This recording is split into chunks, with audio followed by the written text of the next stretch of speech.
Ladies, gamers, and gentlemen, welcome to Belnoir TV. My name is Belnoir. You are watching Cast My Game, Community Casts, episode 37.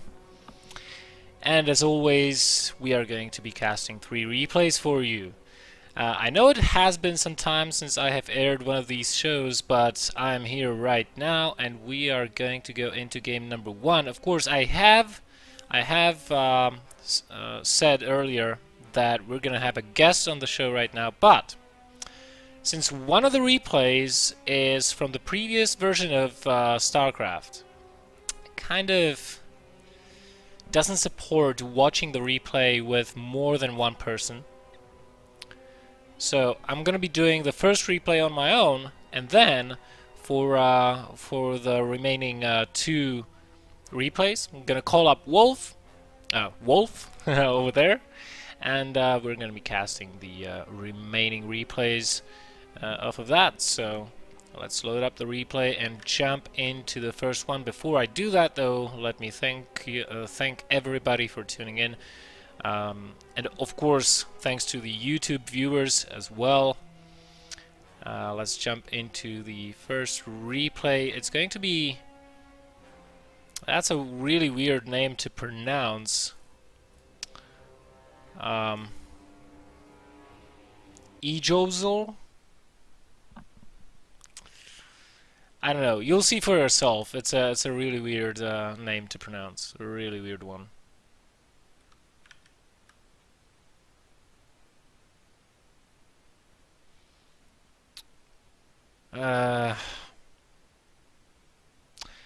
And it seems I'm dropping a hell of a lot of frames. It seems to me I'll have to have a talk with my internet provider.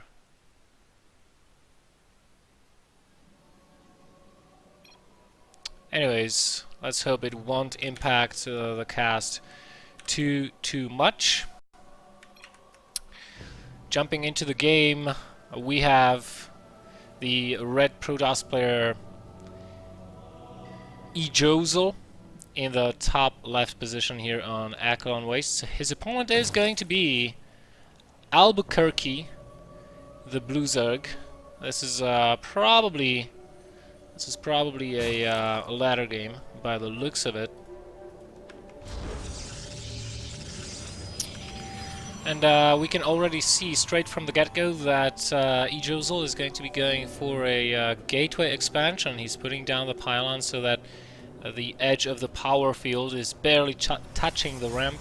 He's probably going to be building a gateway over here very quickly. He's not sending the probe over there yet, though, because he does not quite have the minerals to do it yet. But he will do so in a minute. AlBuKeRkE, he's not scouting with a drone, so he's probably just going to go with a pool first into a hatchery. That's a pretty safe opening if you don't want to scout with your drone. And by the time your hatchery finishes, your overlord should reach this area, so you will see or will not see the buildings, and by that will be able to make the decision whether or not you'll be taking one of these gases just to get that link speed and be safe versus any kind of or safer, should I say, versus any kind of gateway aggression. Trying to sneak the drone around, but the probe did spot the drone and is going to go ahead and start blocking the natural expansion. Pylon does go down, drone starts attacking the probe straight away, but it is already too late. The hatchery has been blocked, but the pool is almost finished, so if that pylon finishes up, it will go down in a matter of seconds there. But it does mean that ejozl will have a little bit of a lead here. He has moved himself up a little bit, getting that 1 gas, getting the cybernetic score, will be getting an expansion of his own very probably. Oh, he almost even killed the drone. Now that's not something you see happen every day. And we see the first set of links on the way, happily jumping over to that pylon. We'll go ahead and start picking it apart, trying to bring it down. 2 additional links joining the first set. And Yeah, well, the pylon will go down. Meanwhile, a second gas has been taken in the main base of ejozl, and well, it's just going to go in here again, re-scout, see that there is no hatchery going down. Now he sees it, so he will be a little bit more at ease, knowing that the Zerg player is indeed taking his natural expansion. Going to go ahead and scout the third location as well, just to be sure that there are no hatcheries here and that the Zerg is only on 2 bases and not 3. If he was on 3 bases, that would be problematic for the Protoss player. As it is, though, we see the cybernetic core in production, 1 sentry, and an expansion should be coming down very, very shortly here. There is the probe leaving the main base of ejozl. Natural hatchery still under construction here for AlBuKeRkE, and he's getting quite a lot of spine crawlers. Probably will be transferring those spine crawlers to this ramp once the hatchery is completed. He will position them here to protect that hatchery a little bit better. Meanwhile, ejozl also doing a good job of denying any scouting of the insides of his base.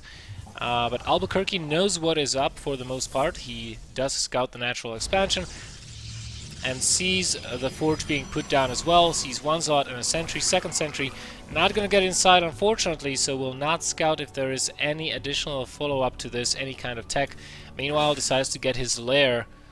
And actually, did he...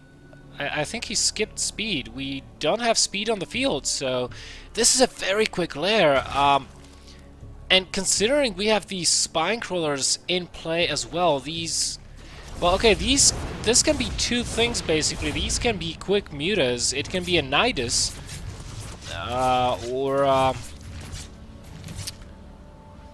What are some of the other things that come to mind with lair?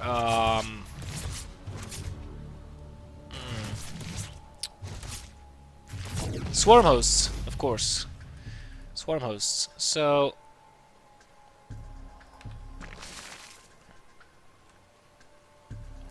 they're going up, and let's see what is going to be the tech choice. Additional gases are being taken. It is going to be a Spire. Oh, this is going to be very tough for the Zerg player to pull off. I mean, the Protoss player is sitting pretty. All he has to do is make a hallucinated Phoenix. He does have energy on all 3 sentries to do that, and scout the Zerg base, see that there's a Spire, and well, that's pretty much going to be it. If he scouts it right now, he will be able to even build 2 Stargates and be able to pump out a lot of Phoenixes before those mutas even show up in his base, but he's not doing that, and as such, AlBuKeRkE has the reign of the map so far.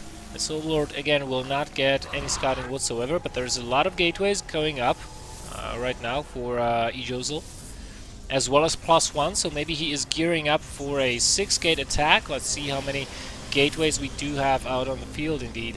There's 2, 3, that's 5. 5 gates, +1, sentries, zealots, and we are moving forward. There is even a probe here. Going to build a proxy pylon, Mothership Core keeping an eye on this watchtower. That's actually very wise. If there was a link here, this force probably would have gotten spotted, or at least the probe that built this pylon. As it is, this force is unscouted so far and is moving in towards the Zerg territory. Careful with that probe, ejozl. You don't want it to die, but it does die anyways. That means no close enough reinforcement pylon.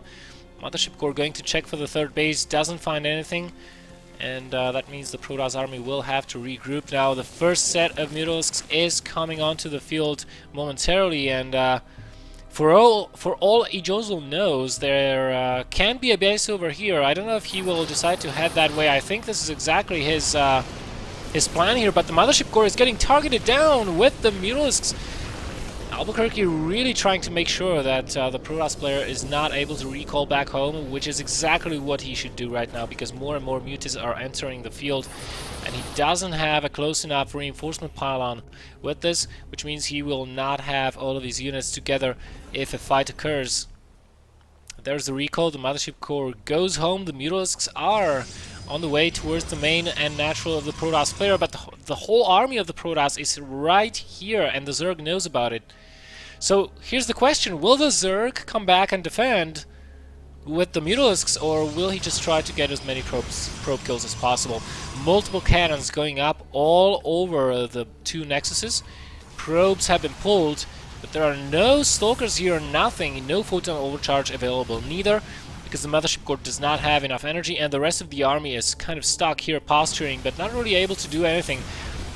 3 Stalkers with a couple of cannons should be enough to scare these Mutalisks away, and they should be pulling back right now, trying to get 1 last probe kill, 2 last probe kills, 3 last probe kills, no. All in all, Workers Guild 17 for the Zerg player, and the Protoss is still posturing aggressively, picking off the Mutalisks wherever and whenever he can.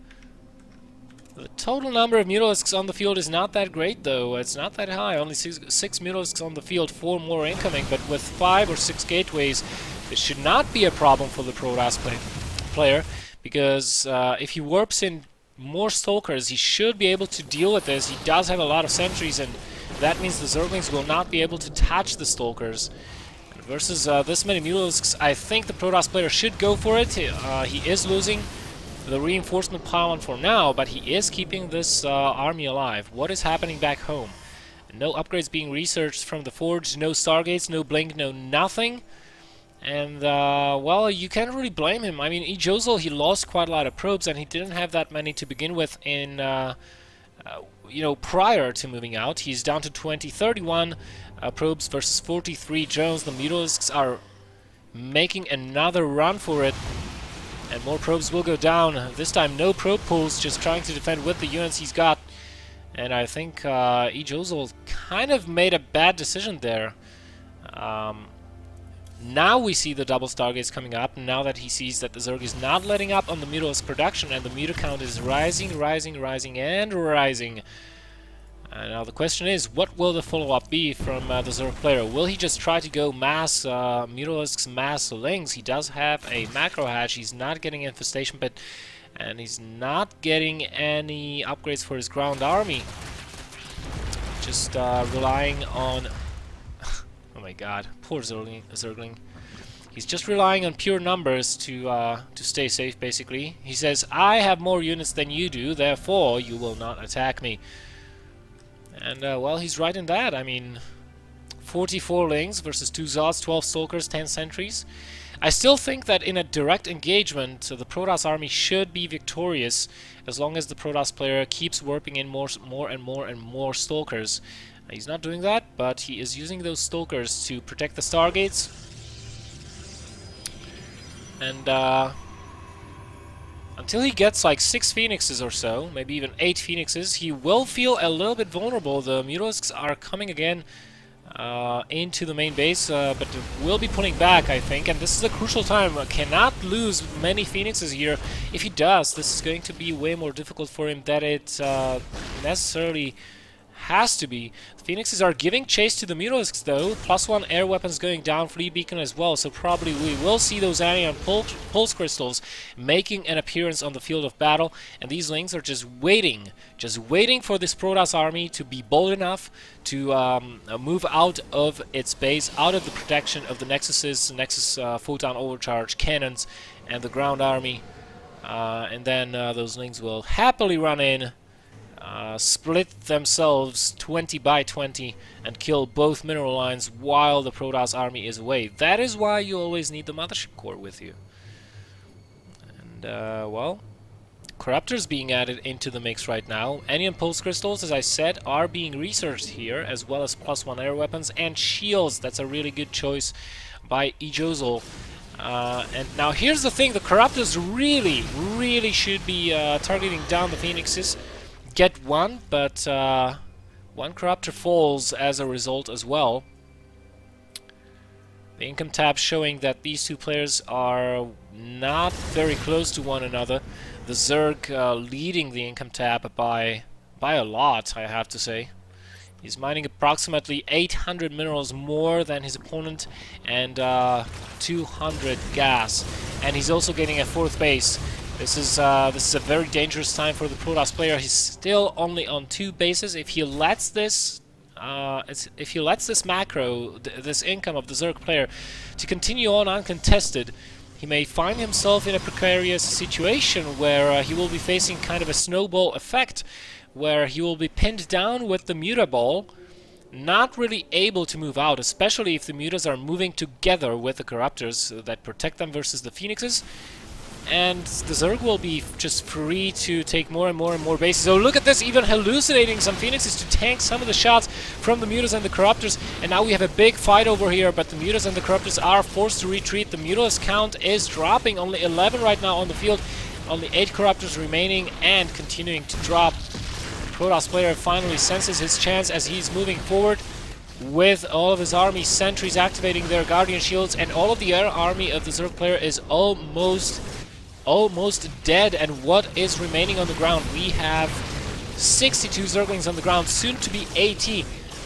And a lot of spine crawlers. I don't think this position is breachable at the moment, and the Zerg tries to go for a surround. Force fields do go down, however, but oh my god, so many force fields. Look at that. Look at that. But that's almost all the force fields the Protoss player had. Correction, it is all the force fields the Protoss player had. And now that ground army is just sitting ducks with more Zergling reinforcements. This army could be overwhelmed, but at the same time, the Protoss player getting his ejozl is getting his 3rd base up, and he's continuing his air attack to level 2. Sentries getting picked off, not a thing you want to have happen to you as a Protoss player. And we also see that High Templars and Archons have entered the field as of now as well. Wow, this is the first time I have seen Phoenixes defending a Ling run by. So Gosu. Look at the ground, like so many Lings dying. Just like this Phoenix has like 5 kills. This has 2 kills. Wow, that's so good. How many Phoenixes do we have? It's 15 Phoenixes on the field. More in production, Storm as well as Shields. And finally we see the Infestation Pit going up. But right now I think it's a little bit too late for the Zerg player to try and transition out of this. I mean, he's only on Lings right now. He does have a couple Corruptors in the air, but these Phoenixes with Anion Pulse Crystals right now do have that extended range on them, so they are actually able to fare against those Corruptors quite well, as long as you pay attention as the Protoss player to the range between the Corruptors and the Phoenixes. And it looks like ejozl is doing just that. Look at that Phoenix block, it's huge. And on the ground for the Zerg player we only have Lings and Roaches. That is nearly not enough to deal with this kind of army. I mean, we have Storm, we have Archons, we have Stalkers, but I have to say they are 1-1-1, so not the best of upgrades. On the flip side, the Zerg player, well, by delaying his evolution chambers early on in this match, he's only just now finishing up the +1 melee and carapace, focusing heavily on the Zerglings. But I mean, the Protoss already has the advantage, and he's only getting shield upgrades. He's only focusing on air attack upgrades and shields for his units. And now we have an attempted breakthrough into the 3rd base of the Protoss. Will he be successful, AlBuKeRkE? A lot of units are going down, but those Storms have damaged those Roaches enough so that they will be taken out with the help of Archons and Zealots, even saving that one Archon. Wow, beautiful job here by ejozl, microing that Archon back and saving it. 17 more Roaches in production. What is interesting, though, that there are no Immortals in this army for ejozl. He's just now getting the Observer, and it's going to have a really powerful gateway composition, mainly consisting of charge lots, I think, backed by Storms, Archons, and supported by this huge flock of 15 Phoenixes. However, Hive is in the way for the Zerg player, as well as Pathogen Glands, so once Infestors hit the field, this is going to be a whole different story, because guess what? None of those units, apart from the Phoenixes, have any range to them whatsoever. Yes, you have feedbacks, but if you can't get close enough to the Infestors to feedback them, then the feedback is largely useless. It does have quite a substantial range though, so it's all going to come down to the engagement and whether or not the Zerg player will be able to hit those Monifungals, because, to be quite frank, he needs those Monifungals right now. He needs them like a bread needs a salt. Might be too late, however. 13 infestors on the way, all fungal capable when they spawn. But the Protoss army is on the move, clearing out the creep everywhere it goes. So we're going to have a Roach Infestor with no upgrades on the Roaches, by the way, apart from the +1 carapace, versus a Gateway Charge-Lot Archon HT army supported by Phoenixes. Those Phoenixes have been doing some serious work on the map all the time, though. Look at this, even clearing expansions of Zerglings and continuously roaming the map, looking for any units they could be picking off. Oh, now this is a bold move. We have a Spire, I mean a Greater Spire on the way for the Zerg player. This is a really weird move by the Zerg. I mean, he knows the Protoss player is on 2 Stargates, multiple gateways. He does have Storm, therefore AoE capability, yet he still is brave enough to tech to Broodlords. Teching to Broodlords requires a lot of time. There goes one good fungal. Catches 4 of those Phoenixes, but is not followed up by a second one. There's a second one, but catches different Phoenixes, so not actually accomplishing too much. And getting only 1 Phoenix in the end. 3 Phoenixes, excuse me. 3 Phoenixes for 2 fungals and a whole lot of energy expended in the form of infested Terrans. Now the Protoss player is going to have triple Colossus production here. Despite not knowing about the Greater Spire, he's going to have a pretty good composition here. 5 Broodlords are morphing right now, and well, you know, Phoenixes can actually take down Broodlords. I don't know if you know about this, but if there are no Corruptors with the Zerg army, which there are none, then the Phoenixes are pretty damn useful. 1 fungal catches a group of Zealots here, and here come the feedbacks. 1 good feedback going down. A Templar catches a fungal as a result of his bravery. Oh, well, that was a useless storm, if I ever saw one. 4th base behind all of this is going up for ejozl and multiple cannons to protect that one. I think more and more drones will be lost here on the Zerg side. 64 probes versus 55 drones, and dropping rapidly, while we have more and more Broodlords morphing in. And you know, in a little bit of time, I think the Zerg player may start running out of gas. I mean, he's got plenty of gas right now, but if he continues this without well, actually, he doesn't need to invest into anything gas-heavy right now, now that I think about it, apart from upgrades, which he is continuing to research, quite wisely so, as the Protoss player is moving on to +3 attack on the ground as we speak. Already having the +2 on air.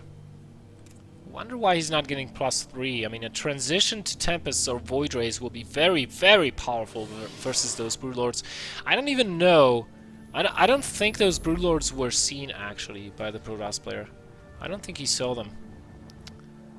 Now we have a War Prism in production. I wonder what that's going to do. Maybe try to circle around the map into the natural base, maybe even into the main base, and eliminate some of that infrastructure.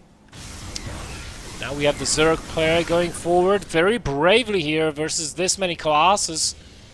Oh my god, we have 8 Colossus in play. Let's look at the army. Okay, 7 Colossi, 20 Charge Lots, 7 High Templars, all with Storms and feedbacks. This is not looking good. I mean, if he doesn't get very, very, very good fungals off on that army, this is not going to go well for the Zerg player, and we see a gazillion of feedbacks going off onto the Infestors. Phoenixes will for sure try to lift some of those off, and they are indeed doing so. Queen's trying to transfuse the Broodlords, but not being quite enough. The Colossi, there's enough Colossi to kill all the Broodlings before they even do any substantial amount of damage. Right now the Roaches are coming in though, and the Protoss player has to kite back, but the Phoenixes, which their count has been thinned out as of late, but quite enough of them still remaining in the air, and once these Roaches are dead, I think the Protoss army can just move forward, kill the Broodlords, kill the Queens, kill the Roaches, and just be done with it. The Infestors are all out of energy, staying in the back, but look at the number of gateways, look at the number of Stalkers. I think those Broodlords will be going down shortly here. Only 2 remaining in the air. We don't have Blink, unfortunately, here for the Protoss player. It's not yet finished. And, well, actually, the Zerg player is still holding in there. He's pushing this army back, pushing it away, opening up the 4th base for an attack. But with just infested Terrans and Queens, is this going to work, as we have more reinforcements being warped in off of 13 gateways of ejozl? Oh my god, this was such a close engagement, and I think it was way closer than it had any right to be. But at the same time, we have a Warp Prism in position. Another one just popped out of the Robo Bay, off the production line. And I'm wondering, will ejozl go for a counterattack? Yes, he is. He's warping in Zots in the main base, killing Queens and Roaches as they come out of the hatcheries, while he's also pressuring the front. There's a lot of spine crawlers here, but those Zealots are very well upgraded, and they can take a beating. So behind all of this, ejozl is taking a 5th base, as well as AlBuKeRkE, but AlBuKeRkE is the one that needs to be defending right now, and he is doing so with a large group of Roaches. We have 3 robotic facilities though for the Protoss player out in play, and that means triple either Colossus or Immortal production. And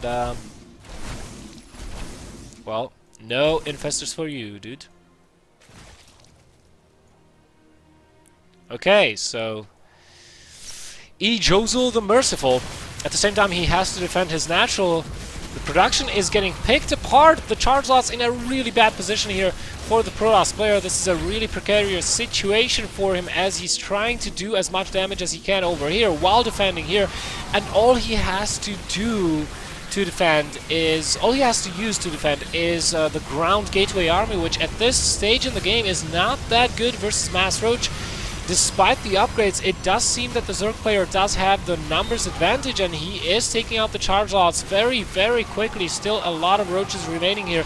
Will these Stalkers be enough to kill them?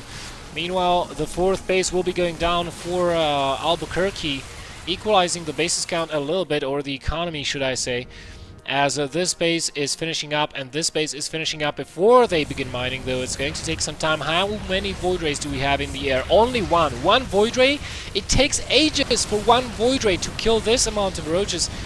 And I feel like ejozl is in a lot of trouble as more Lings are streaming in, battling it out with the Zealots here, but had to get out of the way as the Lings are not that well upgraded versus those Zealots. They do have +3 carapace, but no attack upgrades. AlBuKeRkE says GG, well played, as his bases are falling apart and the attack force is being cleaned up.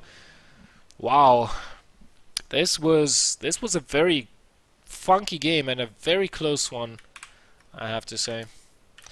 Let's check the chat, because I'm still dropping a lot of frames. It's unbelievably bad.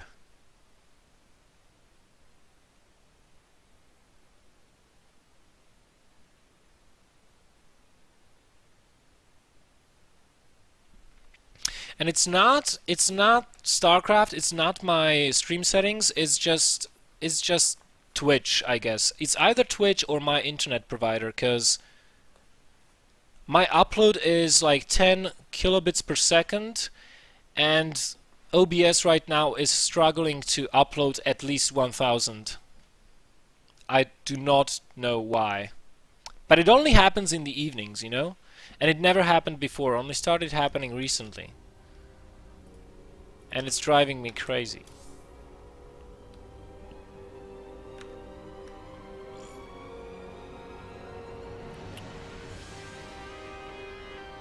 So I'm going to ask, how bad is the lag?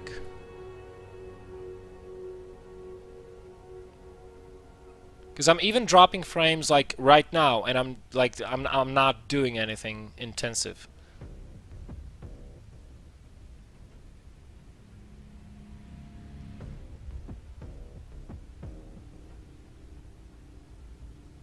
Hmm.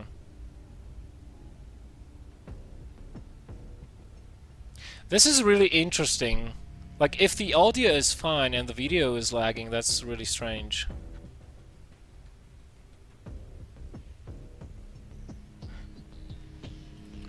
That's really strange.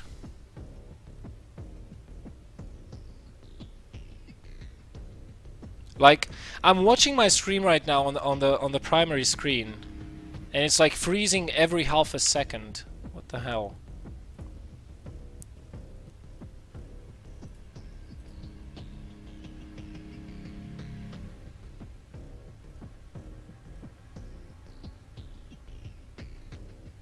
Anyways.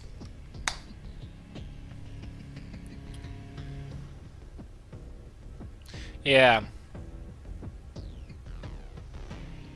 Rider Rockon, it's not the video quality. I streamed with the same settings this morning, and it was completely fine. And for some reason, like... I'll actually have to go and ask if somebody is downloading anything, but like I said, this shouldn't be the issue. Because if I do a speed test...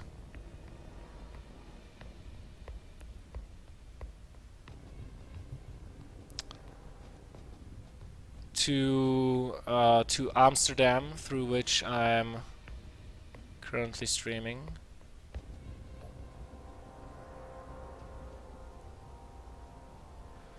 Where do we have Amsterdam?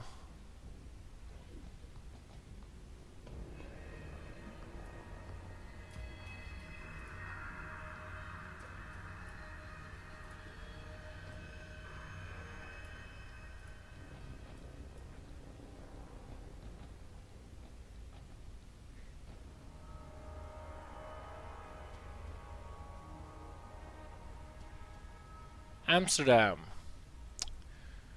I'll tell you the result in a second. Well, this is here's the funny thing. Like, the jitter is below like only a few milliseconds, like almost none at all.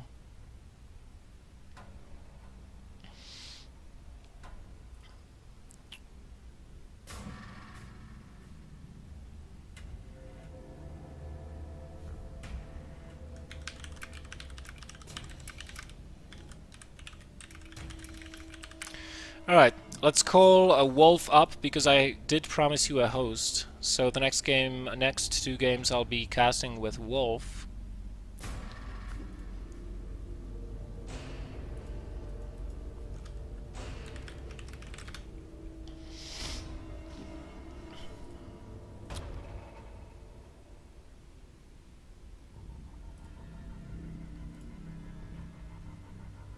Hello. Hey, yeah. Alright, let's see if the webcam works in the stream.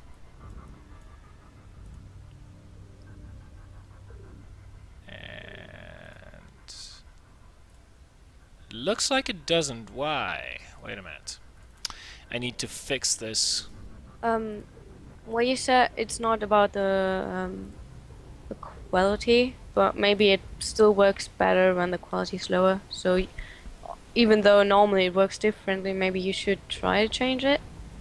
I can, but I don't want to do it, frankly, because then I'd have to upload 2 videos to YouTube. So I want to have it in one chunk. Probably the local recording will be fine though, so you guys can rewatch the archive on YouTube if you really find this unbearable. I just gotta... That's one nice guy picture. Yep.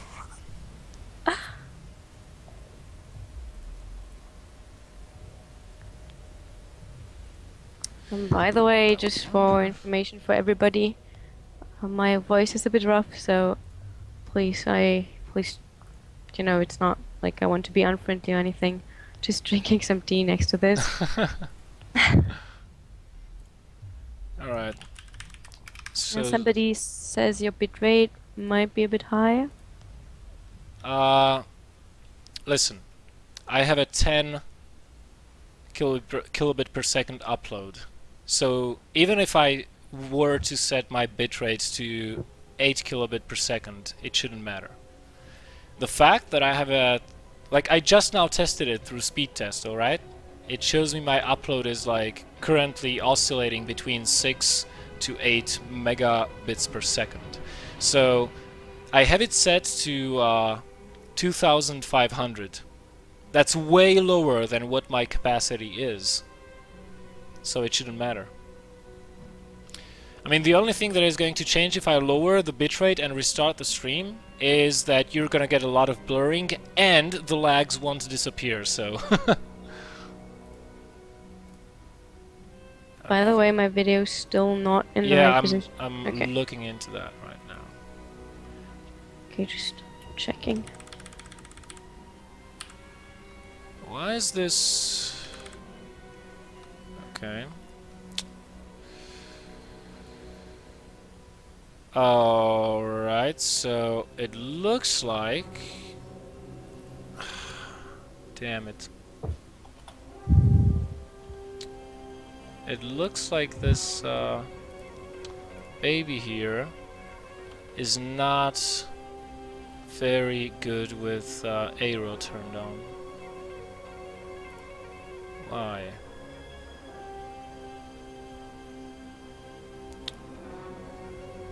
Oh God, why me?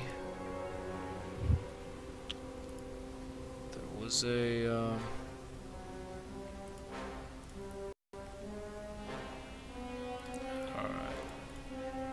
It's still not picking it up. Like, why? Maybe you should try to call me. Oh, I don't know. there Maybe we that's go. easier. There we go. It works. Yeah, it's it not- does. It yeah. doesn't like aero for some reason. I'll have to remember that for future reference. So, there we go. You're on picture. Am I? I still see some text. You should be on picture. Well, Bear in mind that the stream does have a delay. oh, it does. All right.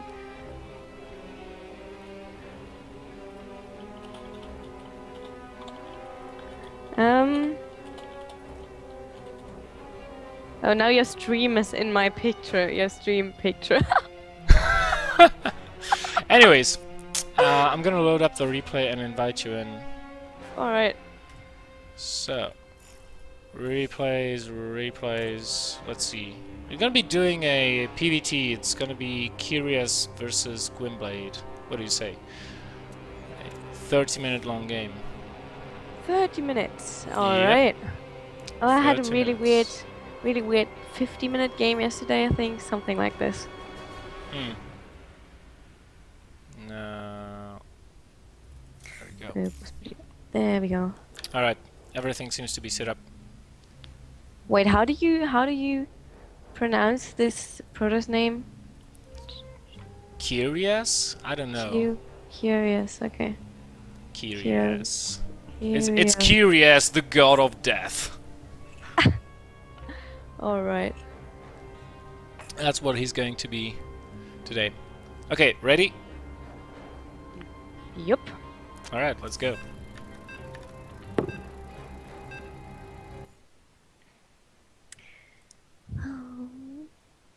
I'm really looking forward to this. I sort of, yeah, I like to watch by now. I did never really watch games before, but I attended this WCS. I saw it live, so that was pretty cool. Oh yeah, I know you have Yeah, I gone was there. to Cologne, right? Mhm.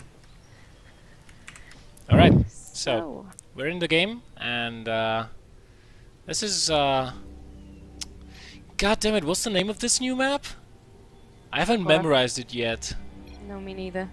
I just remember Frost, which is pretty bad. Yeah, I I hate this remember map. Frost as well. Nevertheless, on a map, we have the red Protoss player Chyrias in the top, and in the bottom left we are gonna have Gwynbleidd from CRUX Gaming, the newly established Czech team, and they're pretty perspective as far as I can tell. Have a lot of talented players. We have casted a game of Gwynbleidd before, haven't we? Oh yeah, he supplies me with replays regularly, quite regularly. Although this is not a one that he sent me, Gwynbleidd. If you're watching, Oh. just for the reference, this is not a replay he sent me. This is a replay I actually, this is a game he played during one of his ladder sessions, and it was streamed. It was streamed, and I'm not going to spoil the game because the game is hilariously funny. Considering the circumstances, which we will see in a moment. But when he ended up finishing the stream, he uploaded this replay to drop.sc for everyone to see. And again, I cannot tell you why he uploaded the replay, but So you have seen the game before? only the ending of it. Like, Okay. I was kind of eating at my computer, and I just sporadically was turning Gwyn's stream on and off. So I kind of know how the game went, but Because I wanted to ask you, since we've seen Gwynbleidd before, I guess. I can't really remember, but I know the name. So what do you expect him to do? Maybe you know. yeah, he likes to play very safe, especially on the ladder. And versus Protoss, he pretty much plays a very standard style of opening up with a Reaper and getting a faster expansion. He's not really the type of a guy who would do Widow Mines awfully lot in his TVPs. He does them in TVZs, but he's not doing Widow Mines in TVPs all that much.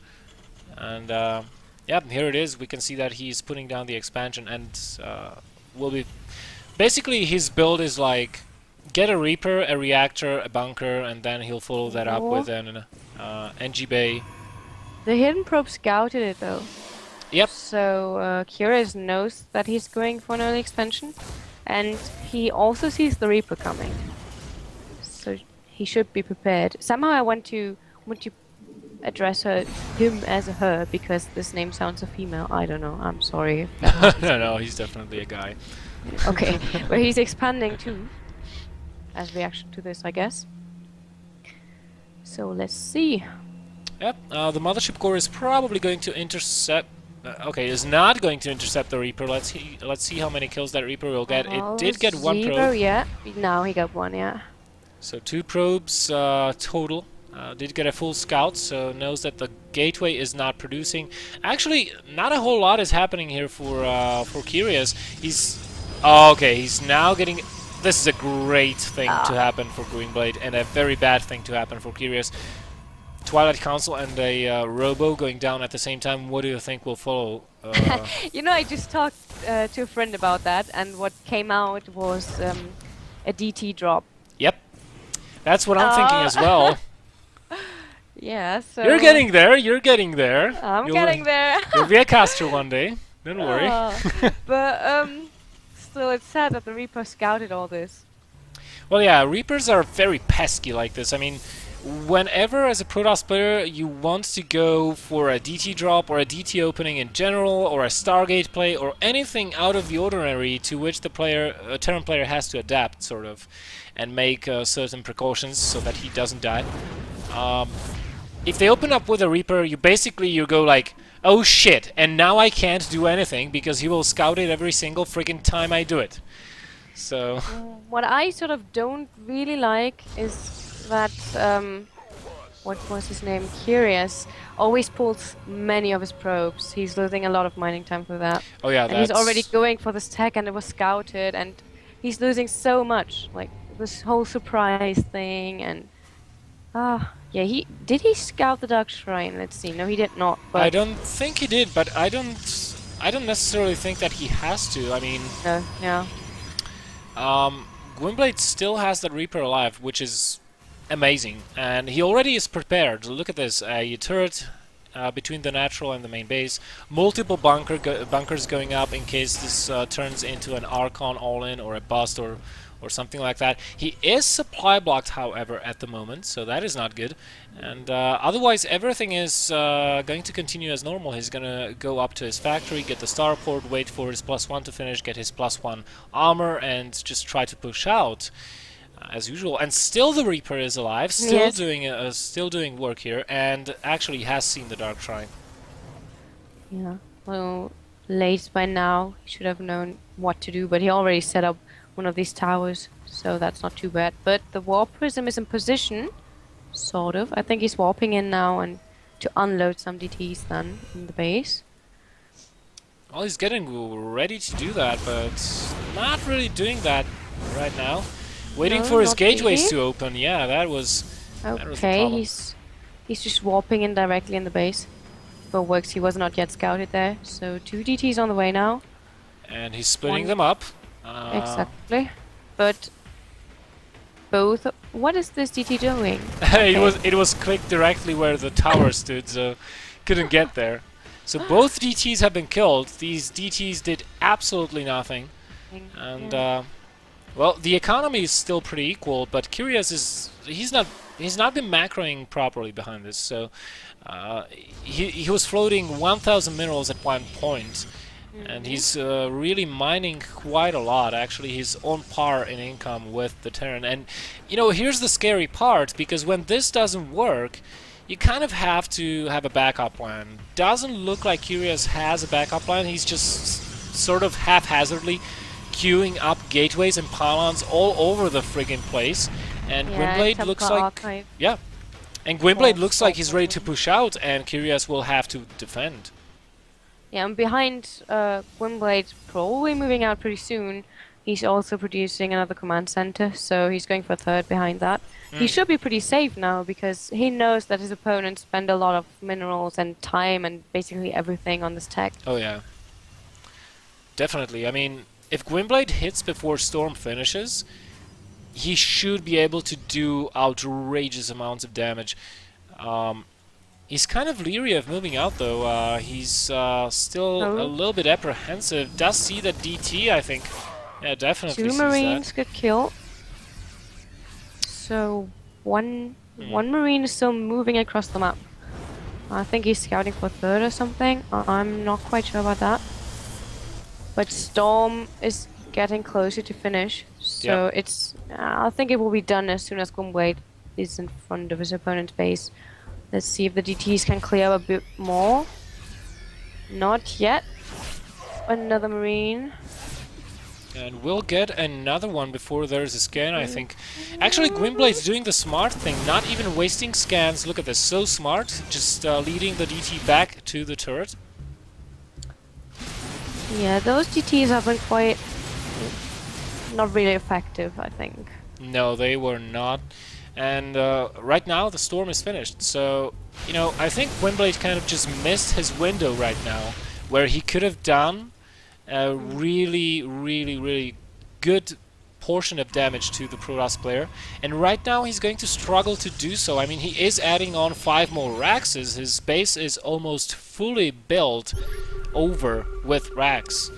And he's going to have a lot of production. If we look at the army size, though, 64 for the Terran player and only 29 for the Protoss. So he's going to rely heavily on the storms. He will have to land some Ghost of Storms to survive this attack.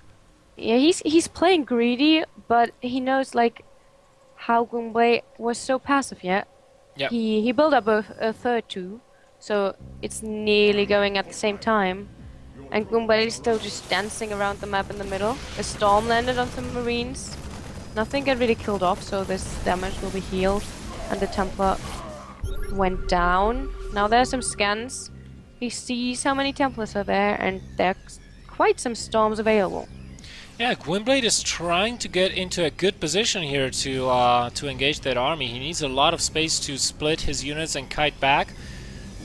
Looks like he will manage to get that space for him, but he needs to kite back from a lot of these storms.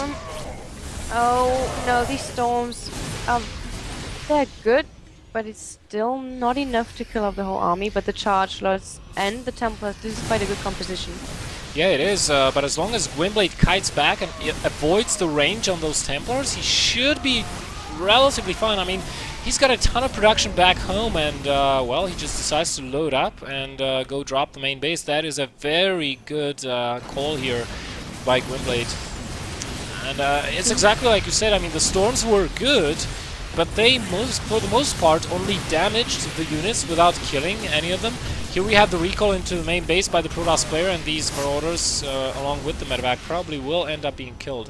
No, the medevac survives. No anti-air. Chyrias just built a pylon directly in front of his opponent's base. So maybe he's going for some more DTs, since Gwynbleidd's army is now moving out. Maybe he tries it again. And he's not, he's going for Templars. And Gwynbleidd sees it. He does have the watchtower. He knows exactly what is coming his way. He sees this long line of Zals approaching him. He needs to set up a defensive flank right here and needs to engage this army far away from his base so that when he kites back, he has enough time to kite back long enough to kill all of the Zals. Now, we have Ghosts entering the field. This is a really nice storm since he has a vision there. That was so mean. The Mothership Core really useful like that. Yeah, and the 4 Templars that are left, they have tons of energy too. So if he stims and he lands some storms in there, this would be so great. Okay, the second storm was a bit weird. He stormed his own army. Well, Gwyn he made a really nice maneuver here. Practically, half of his army was positioned on the hill, and the other half of his army was defensively near his natural, again on a hill, and he just kind of caught the Protoss army from 2 sides at the same time, but he needs EMPs right now. He doesn't get them! Wow. That was some good feedbacks. And right now he doesn't have enough room to kite, but his army has... it's very good. He's on 2-2 upgrades versus 1-1. There are like 6 DTs. Yep, and they're going towards the 3rd base, but there is attack, but no army currently there to defend. Gwynbleidd instantly pulling back, does not want to lose very many probes here. He is up on 73 versus 62, so still doing pretty good, plus the mules. And now those DTs probably will be killed off.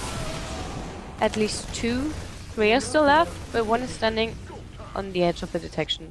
Yeah, 2 DTs got away there. Let's see. Chyrias' army is so small right now, and maybe I feel like he's focusing on his economy sort of, but he has so many minerals. He could do a lot more.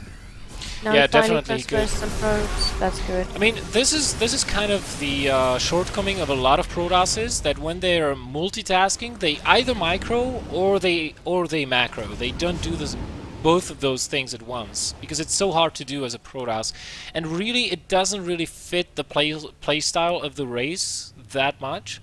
So I think he's been microing those DTs a little bit too much, and not, as a result, not spending his minerals. But he's still on 3 bases. He's one thing I have to say, he's not really on top of his upgrades. I mean, 3-3 is halfway done for the Terran player. The Protoss is at 2-2, so the upgrades are even, but he's not queuing up more of them. And look at the supply. There's quite a big gap between the Terran and the Protoss right here.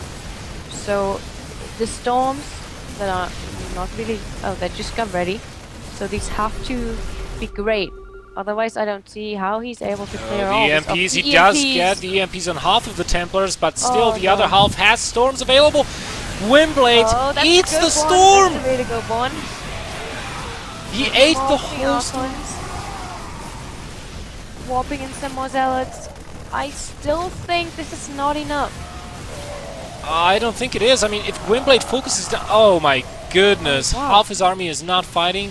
And there was a drop in the main base. Meanwhile, in the main base of Chyrias, and now it has moved over to the 4th base, trying to deny that. I don't think 2 Marines will be enough, but for the time being, Gwynbleidd has to initiate a full-on retreat. That was a very bad fight to take. I don't even know how that went so badly. But I have no clue. I mean, I guess eating that 1 storm that landed in the middle of all of his Marines, that was... And then splitting the army so that half of it was on top of the hill and didn't really fight much. Yeah. That was a bit sad. So, where do we go from here? I see Gwynbleidd adding on more Hellbats to tank the damage and tank the charge lots. So the turret is floating a lot of gas right here. Well, He's it's floating tons of gas. you know, this is the problem with the bio army. It's so mineral heavy, and you're so reliant on mules that you're always going to have such a surplus of gas you don't know what to do with. But at the same time, you cannot go ravens because in order to make the ravens useful, it takes a lot of time. The gas is not the problem, but you have to wait for like 5 minutes, and then even then you don't get. See the EMPs? Oh my god! Oh my that god! was beautiful. Oh no! All the Terran army was hit. Oh, and another again! storm. Gwynbleidd's trying to kite out of the storm, but still a lot of his units are being hit with this spell all game long. Yeah, and the Archon splash damage is so strong. Yeah. Just kills up everything left. And the right, medevacs go down. yeah, they probably will. Gwynbleidd doing a good job of boosting them back, but right now we have only 2 ghosts on the field, and Gwynbleidd's composition is not really equipped to deal with the composition of the Protoss. I mean, the majority of his army are Marines. He doesn't have any MPs right now. Maybe 2, but that's not going to be enough to kill 3 Archons. And with charge lot reinforcements and 10 gateways behind this and a whole lot of minerals, Gwynbleidd is in a lot of trouble in a game that looked to have been heavily in his favor after he defended those DTs. We see another engagement, and luckily some of the Terran's army got loaded in a medevac and now flies off. But I still can't really get over this. Like, in the beginning, he should have punished the Protoss. Well, the splash damage. Okay, finally cleaning up the Archons. A couple of Zealots still remaining and more Zealots being warped in. The army size is 55 for Gwynbleidd and only 32 for the Protoss. And Gwynbleidd is leading in the upgrades a little bit as well, I think.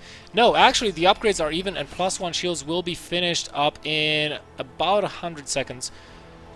And, you know, that will only make the Archons that much stronger. The Protoss is on 4 bases right now.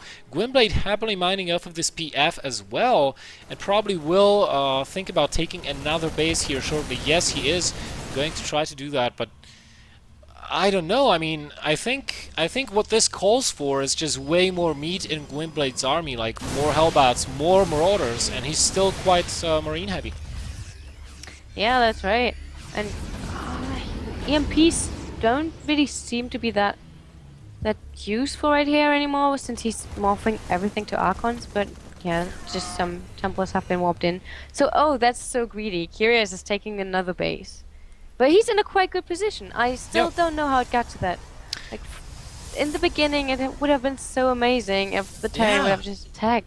I mean, Gwynbleidd just scouted the DTs straight up. He defended, those DTs did 0 damage, the Protoss was behind like you can't even imagine how much. The army size was 20 Protoss, 70 Gwynbleidd, and Gwynbleidd just did not do anything with it. So, and the drop that he was trying to do just got scouted because of this 5th base, and an engagement at the same time. Oh, the storms! Did you see the storms? Oh my god, and Gwynbleidd is forced to kite back through the storms, taking even more damage and being chased by the Zealots, while half of his army is busy dropping 2 bases at the same time, and the other half dying to High Templar spells. Still, the drops got, like, the medevacs get feedback, so another feedback going down on the drop on the 4th base, I think. Yep. He does too much. It's not worth it. He lost his whole army. Well, Gwynbleidd did kill 38 probes this game, and he continues to kill more and more and more, just 2 Marines, but he is killing probes. The problem is, if we look at the... I mean, you know, right now it's still a really close game, but I'm not gonna lie, I think Gwynbleidd is falling behind a little bit. And despite him taking not very good engagements, I think the game is still pretty even. The resources lost are very even as well. But he's just down on his luck when it comes to avoiding stormage. Yeah, that's just... Yeah, I don't want to lie, that's pretty bad. I mean, I'm pretty bad at dodging storms too. But it barely happens in a PvP, so... Except when you're going for Void Race. But I can just imagine. Oh, the MPs, the cloak is on the field. Beautiful. All of them! This is so great. Now he has to capitalize on the advantage. Will he be able to do it? I think these are all the Templars. No, there's another storm available. That was the only one. That was the only one. Gwyn can fight this, but he needs to kite back. He has no space to kite, though. Those charge laws are just ripping this army apart. And the splash damage just cleans off everything that's low. Oh Our cards my are so amazing. I don't see how Gwynbleidd can win this. I mean, and this is only off of 10 gates, constantly warping in chargers. I don't think we have seen a single Stalker in this game yet. That's correct. That's correct. And yeah, even correction, there was one Stalker in the beginning of the game that got killed. No. Oh right, it killed off the no, it did not kill off the Reaper for quite a long time. Yeah. So, right now the Protoss is in a commanding position in the center of the map. Gwynbleidd is running out of resources a little bit. That's due to the effect of mules, of course. So he's effectively only mining on 2 bases, whereas the Protoss is mining on 3, I think. Yep, he's mining on 3. 1, 2, 3. And he's about to attack. The army is showing us 60 for Terran, 98 for the Protoss player. Well, no ghosts on the field. This is bad. This is seriously bad, I'm not gonna lie. One storm misses. Gwynbleidd kites back. It's a really bad place to fight, too. I Yeah. mean, for both, sort of, but since Chyrias has more of the army. Oh, that's Nice a EMP. But, you know... I still think it's not enough because of the splash damage, and the charge locks are just too strong. Yeah, Even there's... half of the army is enough to clear up the Terran army, while the other half is destroying his natural and the main. Slowly, but constantly. Just Gwynbleidd is just completely falling apart at this point, and well, What? He even asks, "What? How the f did I? What just happened? I don't understand." Well, he had chances in the beginning. Yeah, I still think that was his biggest mistake, not going for some aggression in the beginning. Well, you really can't, like, not in the very beginning, because Marines are kind of... They can't do anything versus a couple of Stalkers, you know, like, you can kill 5 Marines or 6 Marines even with just 2 Stalkers because of the range, I mean, but... after After he defended the DTs, yeah. I mean, it was still in the beginning, in my opinion. Yeah. So, yeah, I think that would have been the perfect time. But then as soon as Storm was done, everything was just... It was so much. I think he was so bad at avoiding any storms. It's so sad. That was so unlucky. So, yeah, you're definitely right. I mean, he should have waited a little bit less. I think he waited too long and gave the Protoss player for his 1-1 to finish, for his Storm to finish. And then I think the crucial thing was the engagement sort of in the center of the map, where he had multiple medevacs loaded up on the sides of the map doing drop work. So that means he was not at full strength when the Protoss player hit him, and despite getting good EMPs, EMPing all but 1 Templar and eating only 1 Storm, he just did not have the numbers on his side, because the Protoss had the entirety of his army there, and Gwyn had like 3 medevacs elsewhere. It's still surprising though, because the Protoss was focusing on building up as many bases as the Terran was about to build. So he was equal the whole time. He took his 3rd at the same time and his 4th, and he took his 5th before, because he wasn't a favor then. But how he did not get punished for that, focusing on the economy while his whole tech failed basically. So you have another game for us, right? I have the last game for us. Before we go into that, though, let me just say once again that thank you for watching. You are watching Cast My Game. If you have replays to submit, and if those replays are 1v1, master versus master, between 10 to 30 minutes game time, just send them to Belle Noire TV, titled Cast My Game, and please tell me in the description of the email roughly what happened in the game, because I hate watching those games. It takes away from the authenticity of the cast. And then I do a random selection, and your game might end up on one of those shows, at which point you will receive an email notification so that you don't miss it. So if I'm allowed to do a really, really short advertisement for myself, Go ahead. please follow me on Twitter. So That was a really short one. that it's really short. I'll send you the link. Am I allowed to send links? I am. Yep. That's amazing. So there we go. It would be really nice. I'm not casting that much in the last times because I simply had not the possibility to do so.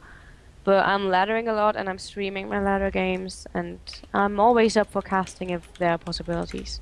So feel free to ask, and yeah, that's it. We can go ahead. Alright, let's jump into the next game.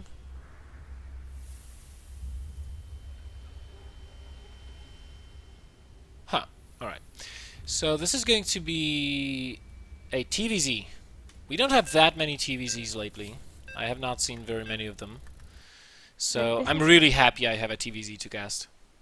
It's a pretty bad game for me to cast since I'm Protoss, and this is like I'm not even playing one of these spaces. But I will try my best for you guys. So I've seen some TBT on WCS. It was so amazing, but I don't know. I like zerg. Watching zerg, it's pretty cool. So this should be alright. Alright, would Let's you mind? introduce the players. Yeah, let's do so. I'll leave you to it. Alright, so in the bottom right corner of this map, we have the red Terran Volking. I guess it is. And in the top left corner, we have the blue Zerg. It's Water.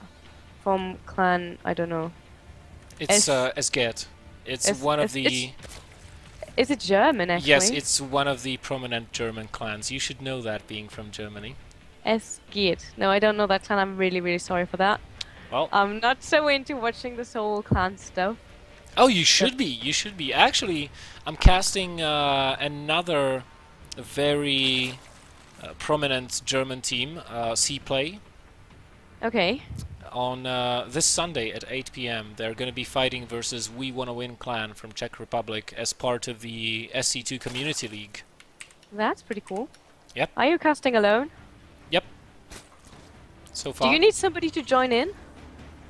If you have time, but it's gonna take quite a couple of hours. I mean, just prepare to end around midnight, maybe something after that.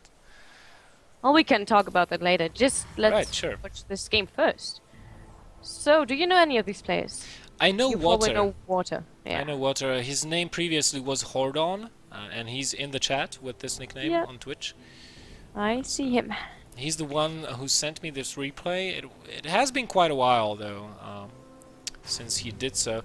And we see that he's opening up with a hatch first. We'll be probably following up that with a pool. There we go. And a gas. Now, the Terran player is opening up gasless. This is a really old style. You don't see this that much any longer.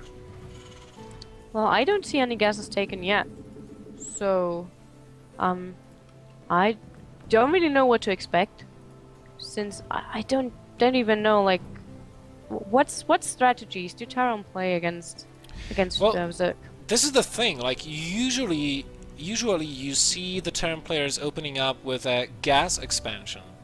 But what we are seeing, and you know, they make a one Reaper or maybe only a couple of Marines, and while getting their expansion, they build a factory and transition into helium pressure as quickly as possible.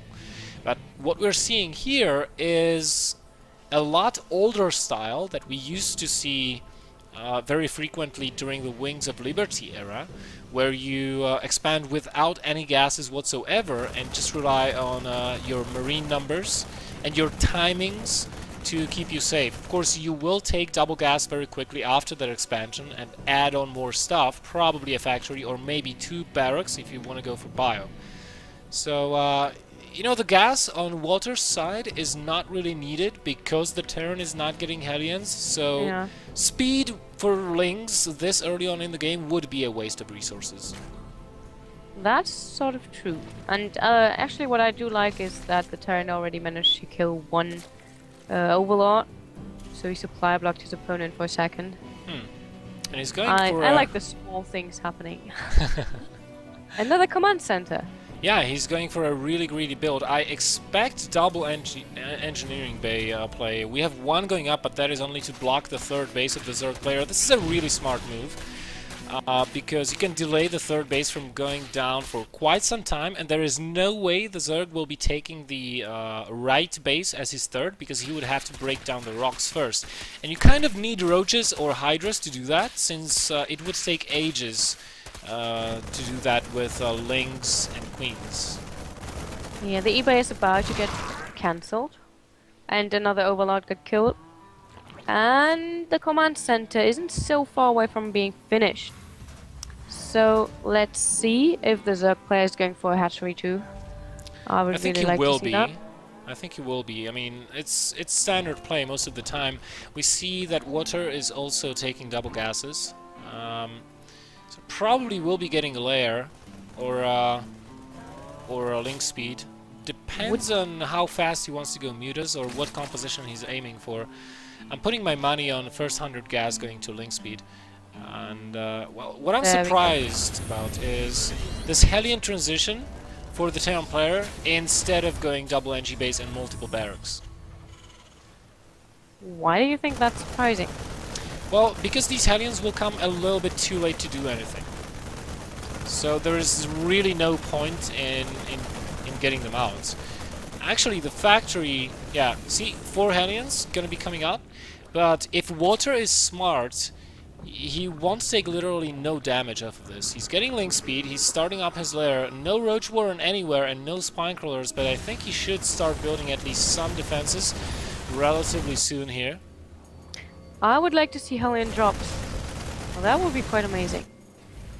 Well, So we might see something else. We might see a Hellion Banshee composition. yes, that tech that he put up on the what is it? I still have it in German. It's a tech lab. this add-on tech lab, yeah. Tech lab. God, it's so horrible in German. Why don't you switch it to English? Because I was afraid that it's going to patch again, and in the settings this didn't work when I switched it to English. So I never have the time, you know. I have to ladder and stuff.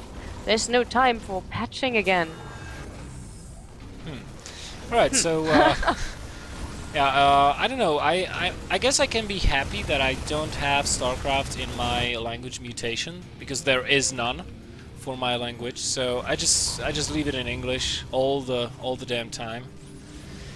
Alright, so Water has scouted the third base going up, or landing, should I say, for Volking or Volking.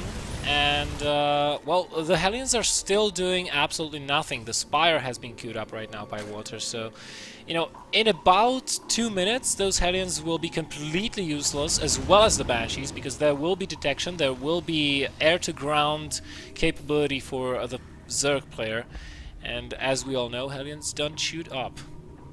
Well, he could still use it to deny some creep spread, but he's not trying to be really aggressive with them. I would like to see them split up and just kill off new creep tumors and stuff like this, because that's the only thing that can be useful right now.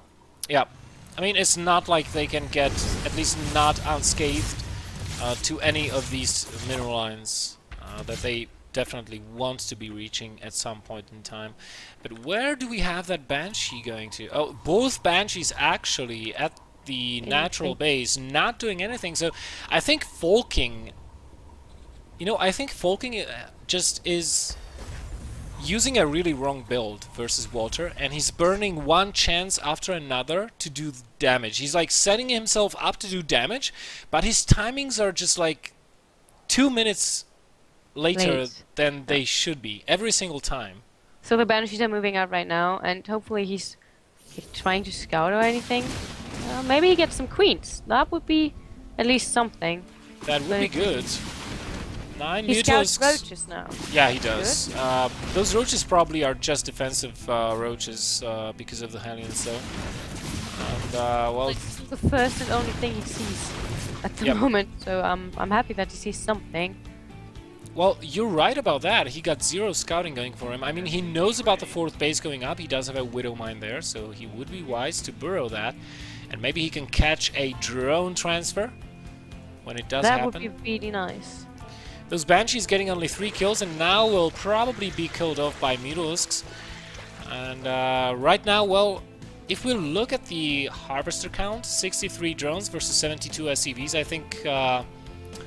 I think Walter just needs 1 or maybe 2 production cycles of drones, and then he just doesn't have to worry about his income any longer and just focus on composition and minimap.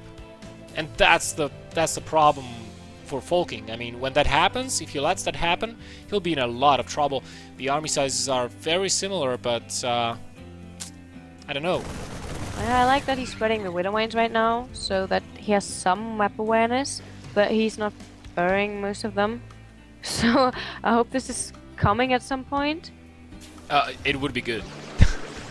And oh my god, look at the creep spread! Are you kidding me? We are 13 minutes and 20 seconds into the game and the creep is almost all the way to the third and second base of the Terran. I mean, look at the vision of Walter. He sees absolutely everything. He's got overlords everywhere apart from the top right portion of the map, which he should rectify that at some point to avoid being dropped. But this composition from the Terran player, it's not really... I mean, it just doesn't click for me. I mean, you have a dash of Marines, a dash of Marauders, a dash of Banshees, couple tanks, couple Widow Mines, but overall, you don't have a lot of anything. Well, I think it's really, really sad that he's not scouting at all. I mean, he's not knowing about the probably soon coming Banelings. So, and the Mutas, they're still not scouted. Oh, he saw some because of the Widow Mine. But it's still, against the Zerg, you really have to make sure you have map awareness. Otherwise, you just let him spread his creep. And while your Hellions stand at home and do nothing. That's really sad. And this is actually really smart. Volking right now scanned Walter's main base. He saw the Spire and the Lair. Walter waited until the scan subsides and then queued up his hive. Therefore, effectively hiding the fact that he does have an infestation pit and that he is getting that tier 3 level of tech up. Yeah, I'm really curious how this is going on now. The Terran takes his 4th base, yeah, exactly, and he's dropping probably. He's flying some medevacs across the map. Yeah, but they were seen by the Overlord, and they oh my god, they're not even above ground. Oh god, oh god, oh god, this is so sad. Okay, one gets through, but everything else gets killed anyway. So this was pretty useless. That Marauder will get a purple cross in memoriam. It's like dying in a service of your country. Yeah, the Zerg is pretty mobile, so I don't... I'm curious what's happening now. So the Terran is trying to attack from the top sort of, while some tanks get killed off by the Mutas. Those tanks were actually really important here because there's not that many Widow Mines. They are not in position, and I don't think they will be useful. Those Banelings are coming in right now. There are no hits going off all of them. So much. And look at the Terran army just getting killed, for lack of a better word. This was such a good engagement for the Zerg player. I mean, I'm so speechless. Was there anything that Volking could have done? No. That's the worst part about it.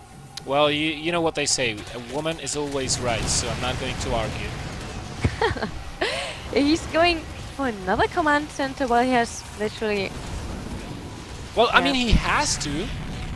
It's not like... Of course he has to, but look at his army. Which army?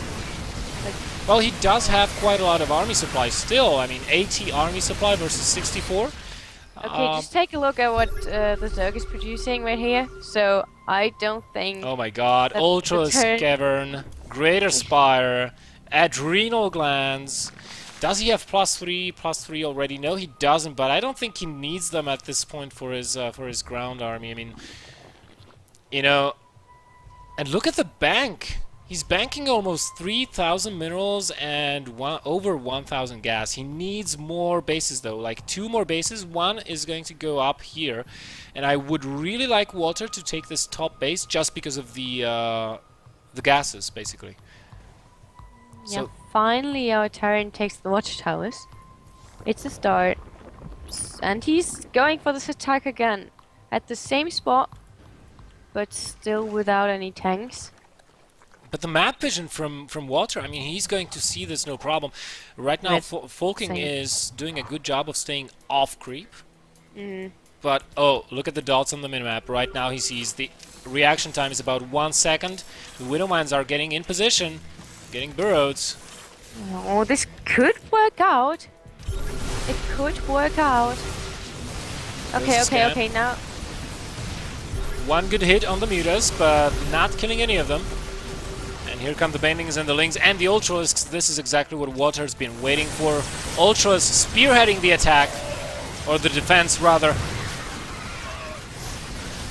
Well, let's see if Widowmines do anything. I don't think they do. It's just not enough. It's nothing is enough. This is just like, this reminds me of the movie Alien, you know? With what was the name of that actress? I have no clue. Sigourney Weaver? She played Ripley, right? I have no clue. I haven't seen that. You haven't seen Alien? You gotta be kidding me! No, I'm not. Like this feeling of hopelessness when you're trapped on a planet with no means of escape, and everywhere around you is this like hive-like biosystem of alien creatures, exactly like zerg. Actually, the Hydralisk was inspired by the alien designs from that movie. That's interesting. It looks almost identical. It's... I don't know what to say anymore. Like, it's exactly what you said. It's so hopeless. It's that's a pretty bad thing to happen to a caster when you have nothing to say. Anyways, Volking, you know, he's still hanging on in there. He's still trying to overpower the Zerg. I mean, he withstood the horrible attack that was attempted by him and the subsequent defeat that he suffered. He's trying to take more bases for the time being. Walter is just letting him do whatever he wants, and that is because he just doesn't need to attack. He's in such a comfortable position that he doesn't need to do anything at this point. And also, he's waiting for his Broodlords to finish. Now, if we look at the... Yeah? Just click on one of the Ultras and see the upgrades. 4-2. He's missing 3 upgrades, so he's got 4 armor and 2 attack. But we also have a transition into battlecruisers on the Terran side. He's producing a couple of them. Doesn't really have that much of them yet. But with the lack of anti-air here, I mean... Oh, excuse me, we still have some Mutalisks in play? Yeah, 16. Here we go. I think this is just too much. I think this game will end swiftly here. Like the poor Marauders and Marines. I mean, they are killing the Ultralisks, don't get me wrong. All of the Ultralisks have died right now, but so have the battlecruisers. And just Marauders remaining, only a couple of Marines. That is not enough to stand up to 16 Mutalisks. In the meantime, a little bit of a roach counterattack into the natural base. Didn't get much done, but certainly did divert the attention of the Terran player. It's still a good start. Like what the Terran did it wasn't too bad. I've seen worse in this game. You know, he's being really cost effective. I'll give him that. I mean, the resources lost is equal. Could you imagine that? Despite everything that happened, he traded really nicely with the Zerg player. I mean, Walter is just throwing units at him at this point. But there's the engagement. The Battlecruiser gets taken off with the Mutas, and the other one as well. So basically, everything is dead now. Yeah, it is, and at this point, the army for the Terran player, well, it really is not equipped to deal with this composition that the Zerg is throwing at him right now. He's trying to fight at the Planetary Fortress. That is a good choice, but eventually the Planetary will go down, in my opinion. There's just not enough anti-air. Yeah. Even Infestors showing an appearance, that's going to be the nail in the coffin. Yeah, he let the Terran too much time, the Terran, I say the Zerg, to really, yeah, just do what he wants to do. He's every and no the Planetary way falls.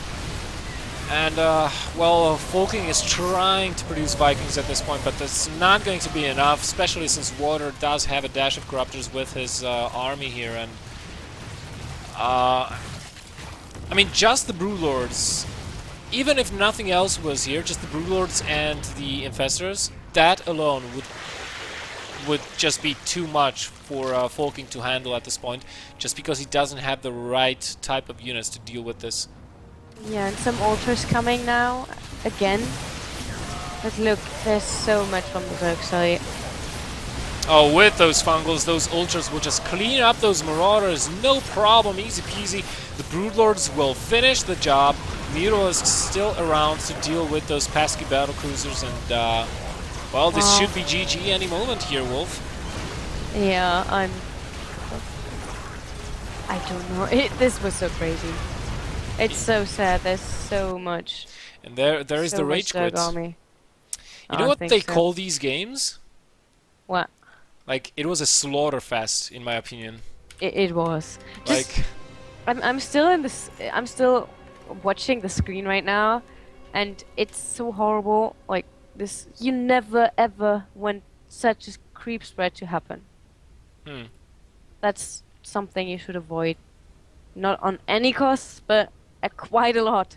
So this is really horrible. You know this is my nightmare. You know, once I really had a nightmare about creep spread. That's so weird. But I was like, I don't know what I was. But there were zerglings everywhere. You had a nightmare about creep spread. Yeah, I was in my base, you know, and I couldn't move out because there was already creep in front of my base, and it was so horrible. I was sitting there and I was basically just waiting for my death. And yes, you are allowed to say I'm crazy now because I'm dreaming of such things, but it was so weird. Are you kidding? No, I'm not. Okay, exactly let me tell you something. Let me tell you something. You love video games so much that you're having nightmares that are video game themed. Now I'm going to ask the chat. Do you think there is a gamer out there who would not give his right hand that he uses for a mouse to have a girlfriend that has nightmares with video game themes in it, right? I mean, be honest, is there anybody like that out there?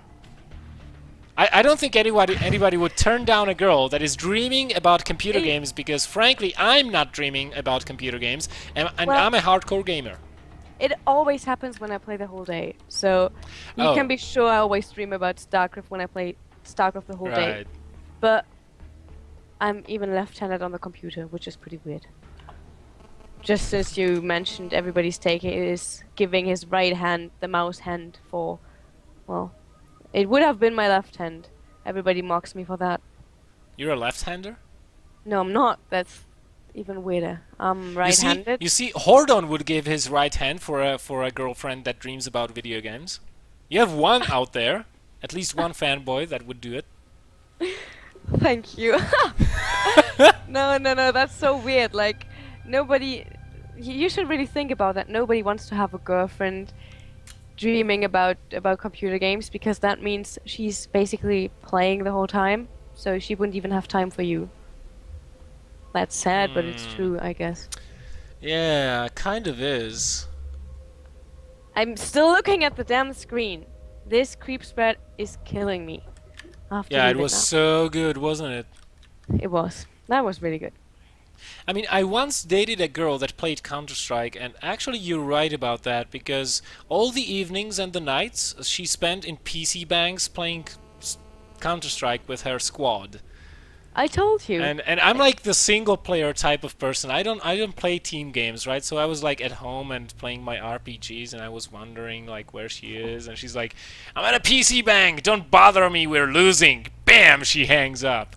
And I'm like, oh my god, no, not this.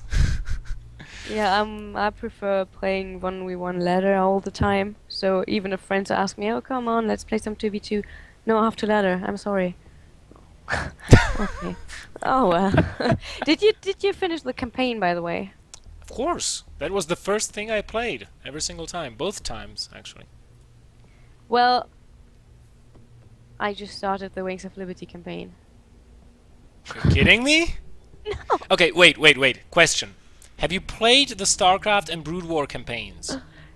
I haven't played Brood War. No. You gotta get Brood War and the original StarCraft. Like, it's really cheap right now. You can get it for like, I don't know, $5 or 15 or whatever. Just get it, play the campaigns. I'm not kidding. Your mechanics will go through the roof. You will improve tremendously, and you will get a way better understanding of the story that goes on into Wings of... Like, stop playing the fucking Wings of Liberty campaign. Get on StarCraft Vanilla and Brood War. Play those. The only reason why I'm playing the Wings of Liberty campaign is that I want to see the Heart of the Swarm campaign.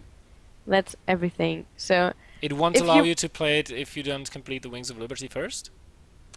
I don't allow myself to play it before I haven't. And you know what? I don't want to play just the Wings of Liberty campaign, so I'm playing it on Brutal. That's like the aim I have, like not trying it on easier, just play it through on Brutal. So it takes some time because I'm not that pro and I don't play Terran. And I'm like, SCV, where's building an SCV? And it's really weird, like all the hotkeys, and I don't get along with that. Actually, Wings of Liberty on Brutal difficulty was way more difficult than Heart of the Swarm campaign on Brutal. Like, I played it on Brutal, it was a piece of cake. But Wings of Liberty, that, like, I had to go... Like, I don't think there was a single mission on Brutal in Heart of the Swarm campaign that I had to do twice. I did most of them on first try, but in Wings of Liberty, there were missions that I had to repeat like 5 times. Something like that, so... I don't know if that's a good idea. Yeah, yesterday I lost in one... Do you remember this part of the campaign where these infested Terrans are, and you know, you're in that city and you have to clear off every single building? Yep. And they killed me at the 50-minute mark. And I was like, seriously? 50? Do I have to do 50? Do I have to do all this again now? Do I really have to start again? And that's when I went to bed yesterday. Anyways, I think that is it for today, isn't it? I think so. So definitely keep me up to date with when you do some more casting. Sure. My voice did extremely good. I'm surprised. Yeah, everybody seems to have this like land death recently. Yes, everybody who was at the Gamescom has a really bad cold. Yeah, I know. Anyway, it was nice to cast with you again. It was nice having you. Thanks for coming. Thank you. It was just an impromptu cast today, but yeah, it was really swell. So, guys, thanks for watching, and we'll see you next time. Probably tomorrow, Cast My Game episode number 38, and then on Sunday. In the meantime, follow Wolf on Twitter at SC2Wolf. Follow me on Twitter at BelNoirTV. And good luck, have fun. See ya. Yep. Bye bye.